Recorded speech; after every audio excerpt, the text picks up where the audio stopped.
Hello, welcome along. It's a brand new episode of Writer's Routine. This week, chatting to Denmark's queen of crime, Sara Blaedel. She's best known for the Louise Rick books, and she's published 25 different novels along the way.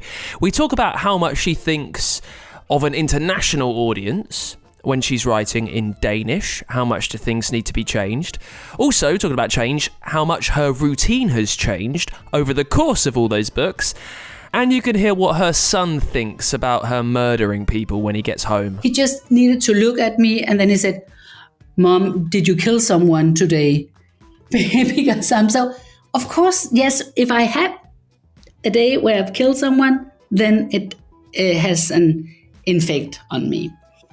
But very often I try to stop in a place where I'm still curious. I'm still into it. So there's all that on the way. Stay there. It's a brand new episode of Writer's Routine.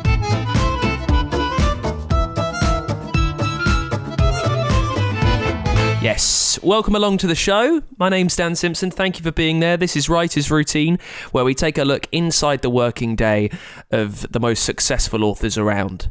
And I'm delivering on that promise today, by the way. It's a brilliant chat for you this week with Sara Blaedel, Denmark's queen of crime.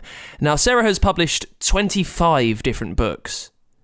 Now, Sara has published 25 different novels, and 3 million copies of her books have been sold in Denmark alone. Now, there's just under 6 million people in the country.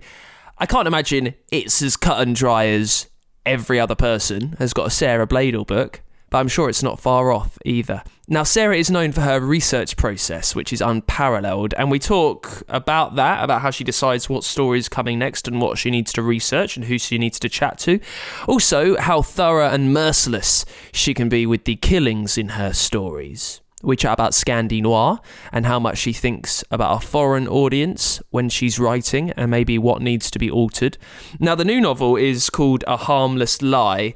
It's all about Detective Louise Rick on holiday in Thailand when she gets a panicked call from her father telling her her brother Mikkel has attempted suicide, and it might be connected to his estranged wife and a girl who went missing a decade before. You can find out all about that in the chat. We talk thoroughly through the day, why she likes to be routined and organised, and why she keeps writing these stories if they take so much out of her emotionally. It's all coming up right now. Let's jump into it as we always do with what Sara Blaedel sees around her in the place where she sits down to write. Yes, I have actually my office in my apartment. So I just do see my living room and a huge bookshelf with not my books because they're here just right beside me. So I see my living room. It's very, very cozy, and it's located in this middle of Copenhagen, of the old part of Copenhagen. So I have absolutely nothing to complain about. Well, so just take me around, I guess, what you can see in your living room. Is there many inspirational pictures, maybe strange writer things that keep you going?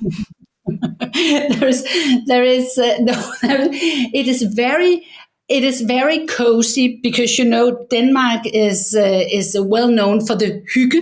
Do you know that? Hygge it's a very Danish thing. I think actually it's a very common everywhere around the world, but we have the word for it and it's called hygge. So in my living room, I have 2 couches, actually 2 I bought when I was living in New York, and I brought them with me back to Copenhagen because they're of course enormously. We do not have enormous, huge couch in Denmark, not like in the US. So I have my couches, and then I have a coffee table, and then I have a bookshelf with a lot of books. Not only crime novels, but some different, also old books that I've inherited from my parents when they passed away. But here, very close to me, and that is a bit more glamoring because on my window shelf, I have my awards. And, every time when I think that it's a little bit difficult, or if I feel that I will never come up with a new story, then I look at the windows and say, okay, maybe you don't have to because you have done stories enough. And then for some reason, it kicks something in my head and say, of course you can make another one. So that is a little pimp up myself shelf with my awards. And then I have a bookshelf right here beside my desk with all my Danish books. Maybe that's also a kind of a show off, just to remind myself that I've actually done it, so I can do it one more time. Is there anything that's pivotal to your plot there? So do you have maybe notes stuck to the wall? Is there a big whiteboard with your jottings, with your plot points? How do you know? If I were to sit in your lovely cozy living room, would I have any clue as to what you were writing? No, absolutely not. You would have no clue for how many people I've murdered in here. Absolutely no clue. But if you open, I have a double door right on my left, on my left side, and that is where all my tools and my printer and all that is. And I have a whiteboard. Okay, it's gray, but it's almost the same as a whiteboard. With my, I call it my killing wall, and it's very good that people cannot look in there because I have stuff from the Forensic Institute in Copenhagen. I have a lot of things from the police department here in Copenhagen, things that I've picked up, but it's it's behind closed doors, so you have to go in there, and I don't think that people will do that because it just looked like a closet. It is actually kind of a little extra room I have. But here but then the thing is, when I'm writing, I do not know if you have the same word for it, but I call them plot cards. It's a lot of colored small pieces of paper. And I, before I start writing, when I'm doing my research and I start building up my story, I come down with the plot on these cards. And for example, Louise Rick, my protagonist, she have one color, and the investigation have another color. And then I have all these plot cards out over my dining table. So if you come and visit me in one of these periods, you will have a clue of what I'm doing. And it looks weird and stupid, and people are like, what is going on here? It's kind of a puzzle. It looks like a puzzle. If I were to look at one of those plot cards there, does what you're writing make sense to anyone else? Is it that thorough, or is it just a quick line that just lets you know this is where I need to turn next? Yeah, some of them will give you an idea. So I'm very up to putting them away before people come here, because first of all, they will think that I'm maybe not mentally health, because it says something weird stuff. But it's also because my whole plot is there, so I will ruin. It will spoil a lot if people looks at it, because some of the stories is like some of the line could be this person will die here. You will find this person at the riverside here. Over and out. Police is coming. Police is going in. Police is walking into Ben's house. I mean, it's like, it probably it will sound stupid for other if you do not know what I use it for. But it will absolutely put the whole story out. So yeah, it makes sense. Some of it makes sense. But another thing is that people wouldn't be able to read my plot cards, because I'm writing it in a way I don't think that other people can read it. just lastly on your room there, run me through, is it a desk that you're writing on? Have you got anything on the desk? Maybe family pictures, maybe strange things of the people that you've murdered in your novels? What's going on? No, no, I do not have old bodies around it, but I have actually this desk. It's a very beautiful desk that I have had I've special made someone who special made this, so it's covered with a leather, very beautiful leather top. Can you say that it's coated with a leather top? I think you can do it. And then I have a lamp on my desk, and then I have very expensive hand cream, and something for my lips, and I have something that smells really good. I have the feeling that the more clean it is, the more beautiful it is. If it smells nice, I mean, the nicer the surroundings around me can be, the more dark will I be in my head. And it's really weird, but it comes to me every time I think about it, because I can sit in beautiful areas, and at the end of the day, when I look at my computer and read what I've been working on that day, I think, is it me who've been writing that? I mean, I can be surprised for sometimes. It's like the nicer the surrounding is, the more free space do I have in my head to create these kind of stories. I don't know why. Maybe if it was horrible, if it was a mess around me, if it was dark and everything was just, a mess, then I think I would be so busy in my head of trying to avoid looking at it. So it creates a space for me to write if I don't have to be annoyed about my surroundings. People who listen to the show get very interested in the really small details of someone's writing space. So just very quickly, could I draw your attention to the computer? Is that what you're writing on? And also, what fonts do you write with? I do write my things in a Word document. And I'm using the Time Romance, and I have 1.5 space between my lines. And it's the same every time. I have, when I do my, the taps, how much when you tap in, when you start a new line, I have the same. It has to go 0.5 in. I mean, it has to look exactly the same every time I start a new book. And I do not use these writing programs. There is one called Scrivener. People tell me that it is very smart and can do a lot of things. I'm too old for that, I think. But I just use a normal Word document, and it looks the same every time.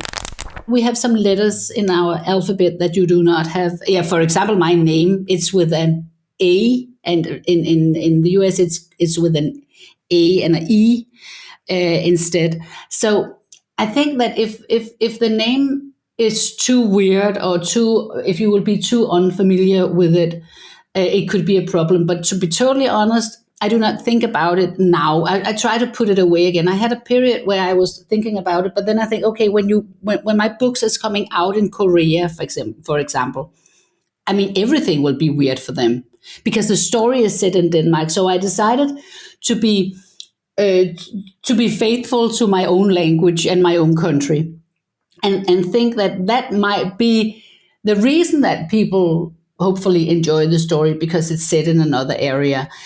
But for me, sometimes I have to be honest and say, for me, sometimes if places or names or it's too difficult to relate to, then I got confused, and then it a little bit ruined my story. But I have an excellent author, an excellent editor, really a good one.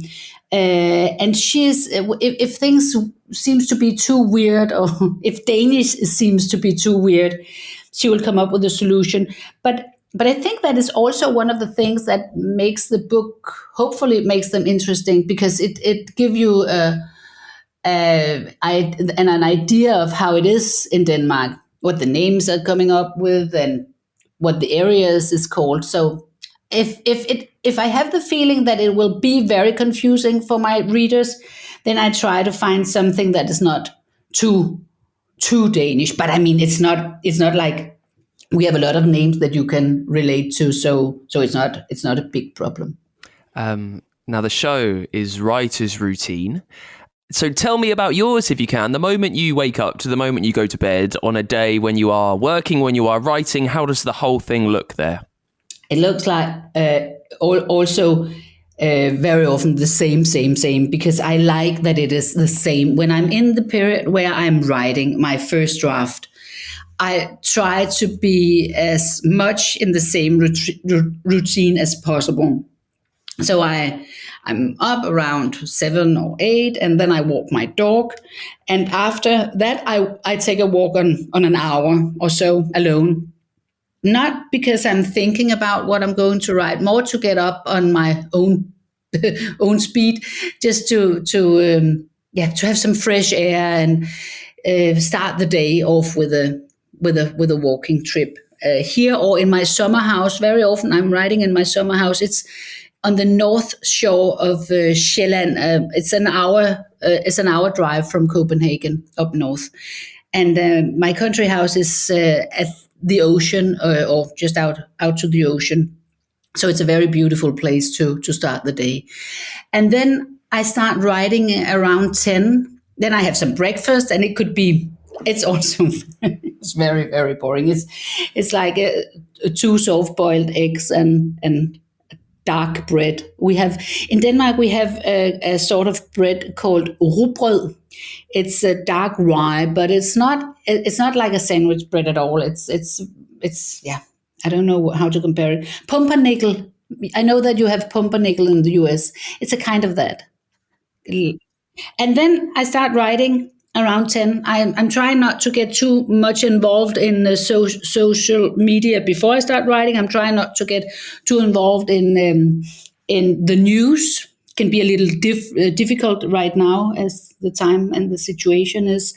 But I'm trying to not, walk into real life. I'm trying to be in my fiction life, because it's in these periods, it's like half of the time I spend in my head. So that routine and that way of living, as it is in my books, it's very much what I'm just trying to stick to when I'm writing. And then I start writing at 10, and I always bring a pot of tea and some sparkling water. And this is just me. When I'm sitting here at my desk with my computer, and then I just take 5 or 10 minutes to close my eyes and just be totally silent with my closed eyes. And I will not say that I'm praying for the story to come to me, but I'm saying I'm prepared now. Please open up to first floor. I'm ready. I don't know, you probably just call it a kind of a meditation. Maybe I'll call it a kind of a writer's meditation, just being prepared to receive something. And then I'm writing for 5 hours or so. Normally I'll stop around 3 at the afternoon. It's a little, but that it's pretty much how it is. And hopefully it will be a good day that I can write 5 or 6 pages. Sometimes it's 1.5 page. Sometimes it's a lot more. But it's never a bad situation for me just to sit there and have the feeling that nothing is coming out of it. It's frustrated, oh yes, but it's never bad, because these days, when it looks like I haven't done much more than 1.5 page or so, my head starts going another direction, and I think, oh yes, maybe I can. It is so boring just to sit there and nothing moves in your head. It's so boring to sit in front of your story and say, okay, I do not know. I know exactly what is going to happen, but I cannot. It is not living. It's not out. It's not moving. Nothing is happening. It's just, I don't know how I can come in with the right things that kick this off. And sometimes it just takes me, a long time. But most of these experiences ended up with me saying, oh, that was the reason, because I needed to go in another direction, and I needed to for example, have a flashback, or I needed to compare the situation with something Louise Rick have been in before, whatever it might be. So I do never feel that I waste my time, even that it's not like I'm writing 10 new pages, but can be frustrated, but most of the time it makes sense afterwards. Those 5 hours, that's quite a heavy going session of focus. How do they normally play out for you? Are you like really in it for those whole 5 hours? Do you find your energy kind of coming and going? How do they look? No, very often it looks like it. Very often it is really a pleasure, and yes, I'm totally into it, and I'm totally focused, and I love it. And it's like me walking into a story and just having my fingers on my laptop and just being super curious about what will happen, because I know from my plot cards that I'm well prepared, that I know where I'm going, but to see it wake up and be something on paper, that is for me, it is so much fun, and I'm so excited about it. So most of the days it's just really fun, and I'm curious, and sometimes I have to, so also because it's crime fiction, and sometimes something bad is happening, of course, and I'm very emotional involved, and it's not like I'm sitting here crying or being totally out of of myself, but I can be. I mean, it's people that I know. I feel that it is people that I know, and I feel that I'm very much into it. So I am involved. And when my son, he's 24 now, so he's not living with me anymore. But when he was younger, sometimes when I finished a writing day at the afternoon, and he was coming back from home from school, he just needed to look at me, and then he said, "Mom, did you kill someone today?" Because I'm so, of course, yes, if I had a day where I've killed someone, then it has an effect on me. But very often I try to stop in a place where I'm still curious. I'm still into it. I'm trying not to write until, I've been putting myself out over the edge. I'm trying to stop so I know that I'm excited to write the next day. There's nothing more frustrating than stopping on a bad in a situation that is difficult.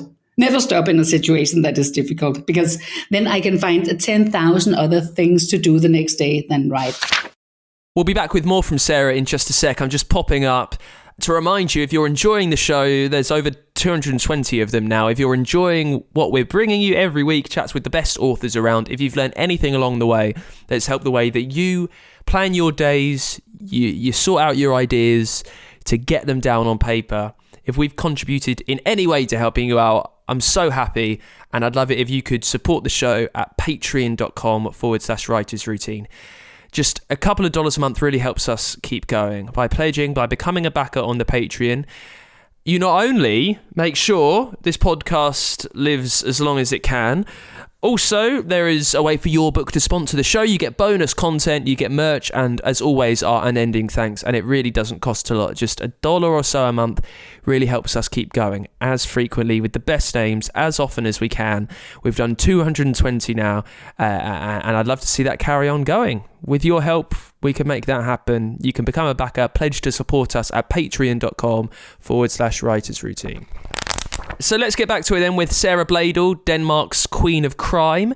We talk about why people keep coming back to the Louise Rick stories. What is it about the character that she thinks her readers love so much? Also, how she mixes it up when she seems to write so many of them. You can hear what she needs to know before she starts a story. And, we joke about it, but murdering quite a lot of people on the page, putting yourself through that, it must be quite traumatic at times. Why does Sara keep coming back to telling these stories if they are so tough emotionally? That is a very good question. I ask myself sometimes the same question. But I have never been in the situation. I mean, then when I start on my first Louise Rick novel, I did not plan it to be a book. And it sounds ridiculous now, I know that. But I've always been a crime fiction reader. I love crime fiction. Years ago, in 20 years, more than maybe almost 30 years ago, I started my own publishing house here in Copenhagen, only publishing crime fiction, others' crime fiction. So the crime fiction genre has always been a wonderful place for me to be in because I like the genre, and the whole idea is that someone else is writing the books. So for me, it was not a dream of start. I've never been dreaming about becoming an author. I'm dyslexic, not in a very heavy grade, but still enough. So when I start a book, there's a long way to page number 300. So I'm not. I mean, I didn't see myself as an author. So when I start on my first book, I didn't know it would be a book. I just created a space inside my head. I was a journalist, and I was working on a television show, and all about deadlines, and it can be busy and it can be rough and people can be shouting. And I created a space in my head where I could have silence to tell myself a story, and that was how the first Louise Rick novel starts. Yeah, that was where it started. I was just doing it for myself. I was just telling myself a story. But at one point, I was so curious. I could see Louise Rick very clearly, and I could see the setting very clearly. It was in Copenhagen, and I was so into it. At some point, because I've never been arrested, and thank God for that, I didn't know exactly how the homicide department looked like. I've never been there. So I wrote a letter to the former chief of the homicide department here in Copenhagen and asking him about the routines. And what I didn't expect at that time was that he called me the next day and invited me in just so I could see it. And at that point, it shifted from being me telling myself a story to be, hey, I'm actually working on a book. I'm doing research for a crime novel. So I feel that the first story found me. I wasn't looking for a Louise Rick novel. I wasn't looking for a new book. And at that time, I didn't know that it was the beginning of a crime fiction series. I didn't know that. So I was just writing my first novel, knowing that I should be so extremely lucky if I got one reader or two readers or whatever. And after that, when I was almost finished with it, I visited the forensic scientist who have helped me with some details. I visited him at the Forensic Institute here in Copenhagen. And he was a bit delayed, so I have to wait for him. And when he came, he told me it was because he had assisted. He assisted on a rape case, a woman who had been raped this night. She was brought in, and there was a doctor and a nurse, and then the forensic scientist, because he was the one who was securing the DNA. And everything he told me here, that this is almost 20 years ago, no, maybe 18 years ago. So in online dating was not a huge thing at that point. It was new and it was upcoming. And we were talking about how, because this woman who was raped, she met the guy online. And they decided to go out together, and they decided to go home together and have sex together, but they didn't decide what kind of sex and when it has to end. And that was a very bad situation for the woman. And it started up the next idea for my second book, because I was, okay, this thing is that you decided, you actually have his DNA, but his profile on the online dating site is deleted. It just came and I was so curious, and I was like, okay, if the police cannot solve it, how on earth should I be able to do it? And it just kicked off the second story. So I've never been in a situation where I've been really looking for coming up with a new story. I've been in a situation that something popped up and made me so curious. So I knew I had to dig into it, look into it, research a bit, and then a new story is coming up.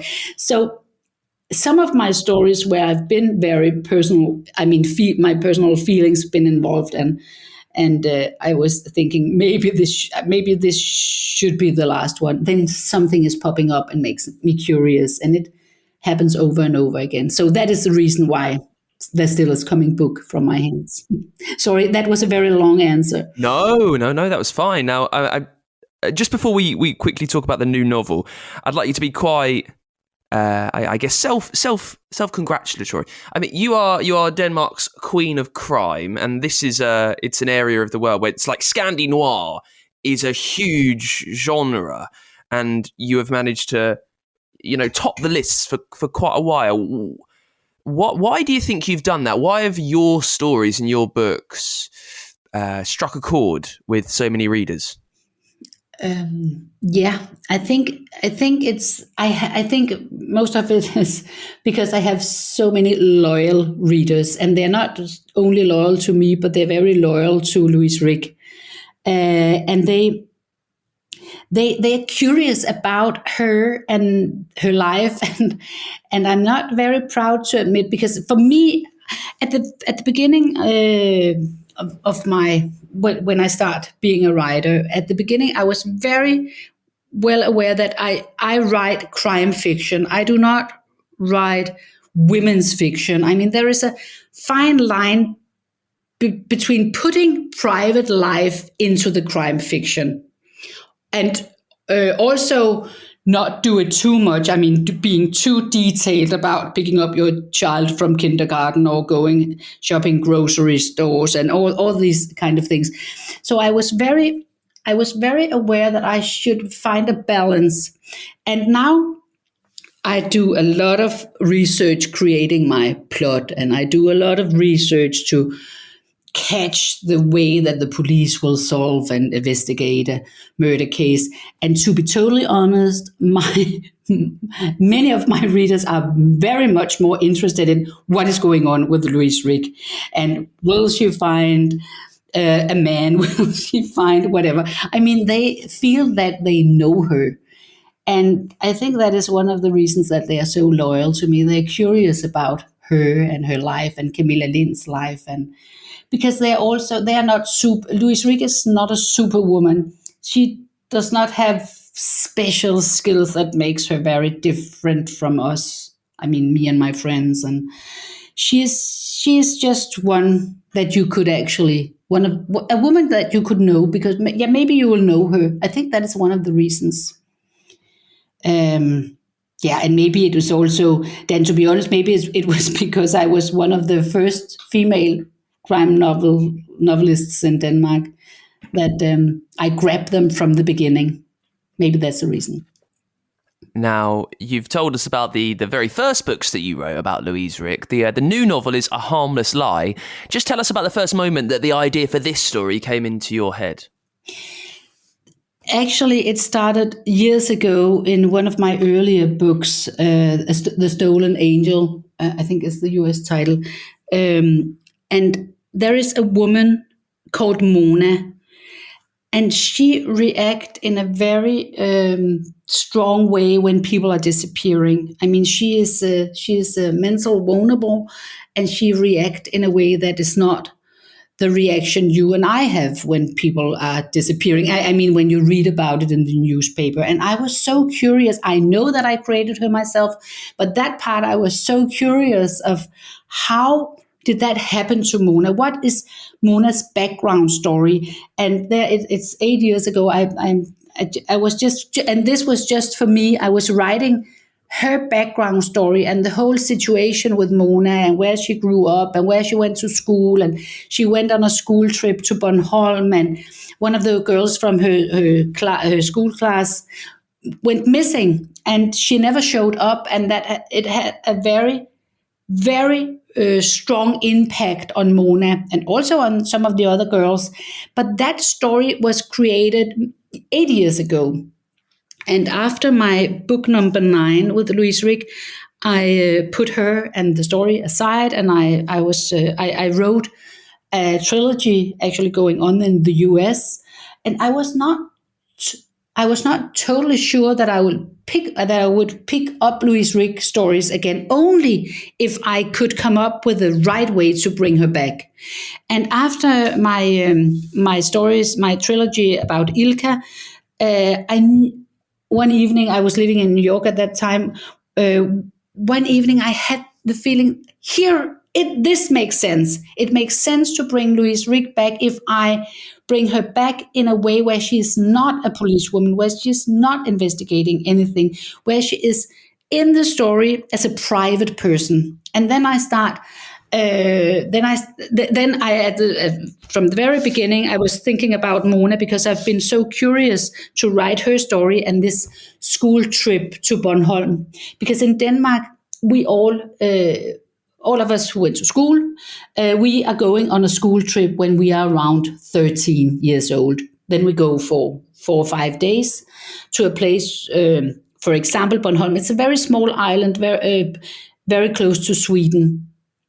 And at that point, when you're a teenager, you're away with the rest of your school class. Everything is exciting, and your parents are not there. And for me, it was a big thing, and it's very relatable for all Danish people because we're going on the same. Not when a lot of us is going to Bornholm. There is also another place where you can go, but that was the beginning of it. I knew that I wanted to bring back Mona into the story. I wanted to tell her story, and then I wanted Louise to look at her on a new way, being a private person, being a situation where she's not in charge of anything besides being in charge of herself. Thank you so much to Sara Blaedel for coming on the show.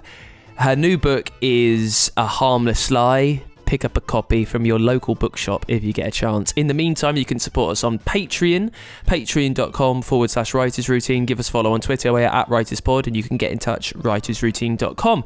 Next week, we'll chat with Laura van Rensburg about her new thriller, Nobody But Us. It's tipped to be a new Gone Girl, so if you like that style of psychological thriller, you will love the chat with Law next week on the show. Until then, I'll say goodbye. It's writersroutine.com if you want to get in touch, and I'll be back next Friday. Bye!